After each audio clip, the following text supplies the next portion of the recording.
मित्रों वेलकम।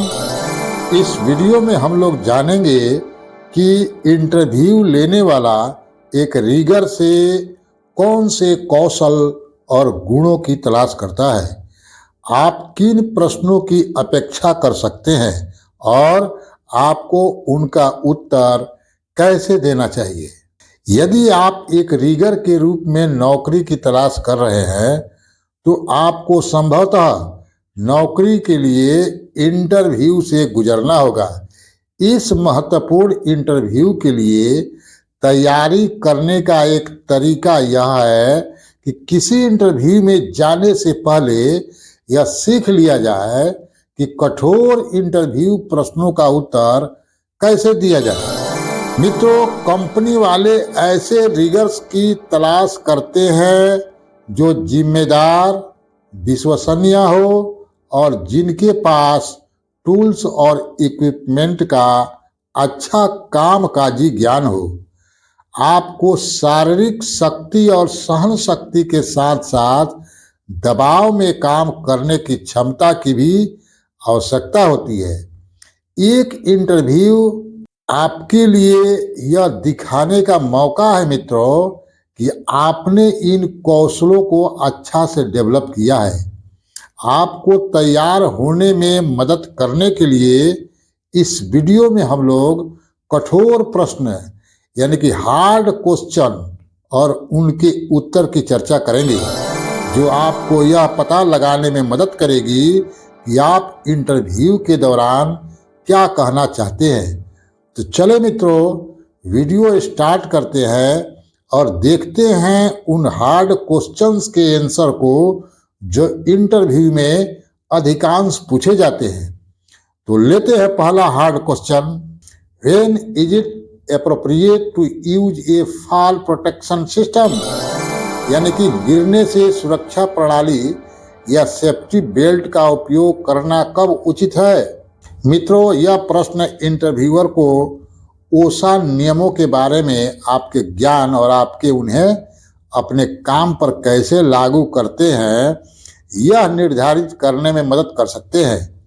अपने अनुभव से ऐसे उदाहरणों का उपयोग कर जिनसे पता चलता है कि आप समझते हैं कि गिरने से सुरक्षा कब आवश्यक है और इसे सुरक्षित रूप से कैसे उपयोग किया जाए।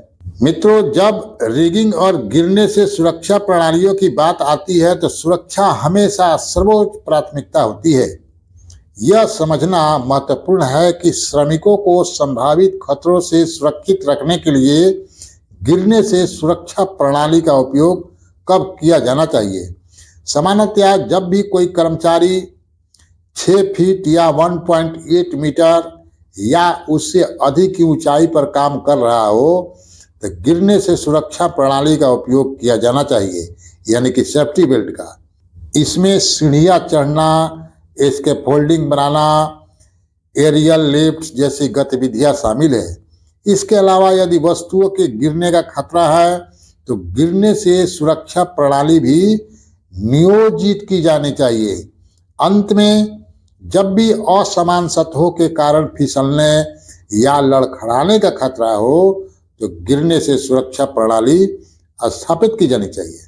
सर, मेरे पास गिरने से सुरक्षा प्रणालियों के साथ व्यापक अनुभव है और मुझे विश्वास है कि मैं काम करते समय आपकी टीम की सुरक्षित रखने में मदद कर सकता हूं। ओसा नियमों के बारे में मेरा ज्ञान और खतरनाक स्थितियों का आकलन करने की मेरी क्षमता मुझे इस पद के लिए एक आदर्श उम्मीदवार बनाती है। अगला क्वेश्चन है मित्रों, describe your process for inspecting rigging equipment before and after each use, यानी प्रत्येक उपयोग से पहले और बाद में रिगिंग उपकरण के निरीक्षण की अपनी प्रक्रिया का वर्णन कीजिए। मित्रों, टूल्स के प्रयोग पर आपका ध्यान और प्रक्रियाओं का पालन करने की क्षमता का आकलन करने के लिए इंटरव्यूअर आपसे इस तरह का क्वेश्चन पूछ रहा है। आपके उत्तर में रिगिंग उपकरणों का इंस्पेक्शन करते समय आपके द्वारा उठाए गए कदमों के साथ साथ यह भी शामिल होना चाहिए कि आप कितनी बार ये इंस्पेक्शन करते हैं, तो चले इसके आंसर को भी देख लेते हैं। सर, प्रत्येक उपयोग से पहले मैं टूट फूट या क्षति के किसी भी लक्षण के लिए सभी रिगिंग टूल्स का इंस्पेक्शन करता हूं। इसमें रोप्स, स्लिंग, शकल, हुक और अन्य घटकों की स्थिति की जांच करना शामिल है, ताकि यह सुनिश्चित किया जा सके कि वे अच्छे कार्यक्रम में है और दोषों से मुक्त है। मैं भागों के बीच कनेक्शन की सुरक्षा की भी जांच करता हूं और सुनिश्चित करता हूं कि सब कुछ ठीक से टाइटन और सुरक्षित है। अंत में मैं यह सुनिश्चित करने के लिए पूरे सिस्टम का निरीक्षण करता हूं कि यह सही और सुरक्षित रूप से स्थापित है। प्रत्येक उपयोग के बाद मैं यह सुनिश्चित करने के लिए सभी रिगिंग टूल्स की सावधानी पूर्वक जांच करता हूं कि मेरे पूर्व उपयोग निरीक्षण के बाद से कुछ भी नहीं बदला है। मैं ऑपरेशन के दौरान होने वाले घिसाव, खिंचाव या अन्य क्षति के किसी भी लक्षण की तलाश करता हूं। यदि मुझे कोई ऐसी चीज मिलती है जिस पर ध्यान देने की आवश्यकता है, तो मैं प्रभावित घटक की मरम्मत या बदलने के लिए उचित कार्रवाई करता हूं। अंत में मैं उपकरण को दूर रखने से पहले आवश्यकता अनुसार सभी चलने वाले हिस्सों को क्लीन और लुब्रिकेट करता हूं। मित्रों, ये सब क्वेश्चन देखने में लंबे हैं परंतु याद करने में आसान है, इसलिए इनको छोड़िए मत, क्योंकि इंटरव्यू में इनमें से कोई न कोई जरूर पूछा जाता है। अगला हार्ड क्वेश्चन है, which type of rigging do you prefer to do the most? अर्थात आप किस प्रकार के रिगिंग करना सबसे अधिक पसंद करते हैं? यह प्रश्न इंटरव्यूअर को एक विशिष्ट प्रकार की रिगिंग में आपके कौशल स्तर और अनुभव को निर्धारित करने में मदद करता है। आप इस प्रश्न का उत्तर आपके द्वारा पहले की गई रिगिंग के प्रकारों का नाम देकर देना होगा, जैसे हाई लाइन या थिएट्रिकल रिगिंग। सर, मेरे पास विभिन्न प्रकार की रिगिंग तकनीकों का अनुभव है और मैं उन सभी का आनंद लेता हूं, लेकिन मेरी पसंदीदा प्रकार की रिगिंग डायनेमिक रिगिंग है। डायनेमिक रिगिंग में हेवी लोड्स को जल्दी और सुरक्षित रूप से स्थानांतरित करने के लिए पुली, विंच और अन्य यांत्रिक उपकरणों का उपयोग शामिल है।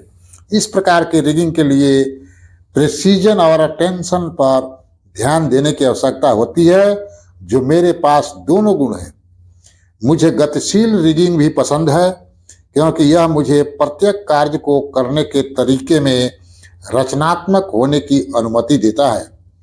हर स्थिति अलग होती है और मुझे समस्याओं को हल करने और कार्यों को कुशलतापूर्वक पूरा करने के नए तरीके खोजने में आनंद आता है। मेरे एक्सपीरियंस ने मुझे सिखाया है कि चाहे किसी भी प्रकार की रिगिंग की आवश्यकता हो, सुरक्षा हमेशा पहले आनी चाहिए, यानी कि सेफ्टी। मुझे यह सुनिश्चित करने में गर्व है कि प्रत्येक कार्य सही ढंग से और सुरक्षित रूप से किया जाए, ताकि इसमें शामिल सभी लोग सुरक्षित रह सकें। मित्रों, अंतिम हार्ड क्वेश्चन लेते हैं, नहीं तो वीडियो लंबी हो जाएगी। शेष क्वेश्चंस हम लोग अगले वीडियो में देखेंगे। तो अंतिम क्वेश्चन है मित्रों, there is a discrepancy between the blueprint and the actual equipment you are suppose to rig, what do you do? यानी कि ब्लूप्रिंट और आपके द्वारा उपयोग किए जाने वाले वास्तविक उपकरण के बीच एक विसंगति है, आप क्या करेंगे? यह प्रश्न आपके समस्या समाधान कौशल और दबाव में काम करने की क्षमता का परीक्षण करने का एक शानदार तरीका है। मित्रों, आपको इस प्रश्न का उत्तर यह बताकर देना चाहिए कि आप विसंगति की पहचान कैसे करेंगे, इसे हल करने के लिए आप क्या कदम उठाएंगे और आप परियोजना में शामिल अन्य लोगों के साथ कैसे संवाद करेंगे। सर, जब मुझे ब्लूप्रिंट और वास्तविक उपकरण के बीच विसंगति का सामना करना पड़ता है, तो मेरा पहला कदम स्थिति का आकलन करना होता है। मैं दोनों दस्तावेजों के बीच के अंतरों का विश्लेषण करूंगा और यह निर्धारित करूंगा कि यह सुनिश्चित करने के लिए क्या किया जाना चाहिए कि सब कुछ सही ढंग से रिगिंग हुई हो सके। इसके बाद मैं यह सुनिश्चित करने के लिए उपयुक्त कर्मियों के साथ संवाद करूंगा कि हर कोई एक ही पृष्ठ पर आए। इसमें उन इंजीनियरों या अन्य रिगर्स से बात करना शामिल हो सकता है जिन्हें परियोजना के बारे में अधिक जानकारी हो सकती है। ऐसा करने से मैं यह समझ पाऊंगा कि विसंगति क्यों मौजूद है और इसे कैसे संबोधित किया जाना चाहिए। अंत में मैं इस मुद्दे को हल करने के लिए कार्रवाई करूंगा। स्थिति के आधार पर इसमें रिगिंग योजना में समायोजन करना या यह सुनिश्चित करने के लिए वैकल्पिक समाधान ढूंढना शामिल हो सकता है कि कार्य सुरक्षित और कुशलता से पूरा हो गया। अंततः मेरा लक्ष्य यह सुनिश्चित करना है कि परियोजना की समय सीमा और बजट को पूरा करते हुए सभी सुरक्षा प्रोटोकॉल का पालन किया जाए। तो इस तरह हम लोगों ने इम्पोर्टेंट हार्ड क्वेश्चन के आंसर को देखा। मित्रों अधिक जानकारी के लिए इस चैनल के प्लेलिस्ट का अवलोकन अवश्य करिए। वहां आपको बहुत सारी वीडियो मिल जाएगी जो आपको इंटरव्यू में जरूर मदद करेगी। वीडियो देखने के लिए बहुत बहुत धन्यवाद। Best of